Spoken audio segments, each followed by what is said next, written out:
Песок, цемент и около 1000 блоков – самые необходимые материалы для строительства нового дома, который 70-летняя София Евлоева и не надеялась построить. В ветхом саманном домике бабушка живет с 60-х годов. Внутреннее убранство мало отличается от внешнего.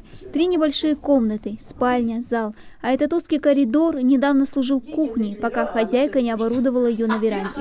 Привести дом в порядок не хватает средств. Все деньги уходят на еду. От пенсии 8000 рублей кормится еще 4 ее внуков. Что уж говорить о строительстве нового. نانا يخت أغار بنتي حضرت بنتي كذي كرتي يا كذي حمد يقدر أزداد تحش بيجن حمليل ضيئن داخن ليل ضيئن قيد يقدر. Устав от таких условий, пару дней назад женщина решилась обратиться в администрацию села за помощью. Она пришла в рамках акции «Месяц чистых дел», которую запустил глава региона. Акция призывает всех неравнодушных жителей республики оказывать помощь тем, кто в этом нуждается. Обеспечить стройматериалами в рамках акции поспешил министр сельского хозяйства региона Кизир Галаев.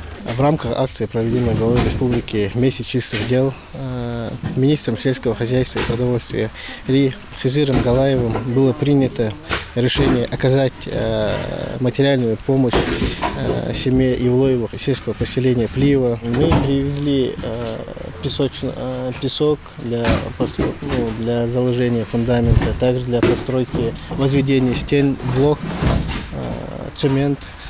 Также будем в дальнейшем помогать в ходе до завершения данного дома. Совсем скоро можно будет забыть о дырявой крыше, ветхих стенах и узких комнатах. Мечта о новом доме, который София Евлоева лелеет не 1 год, наконец сбылась. И слова благодарности за такой выстраданный подарок идут от чистого сердца. Рада за хозяйку и соседка.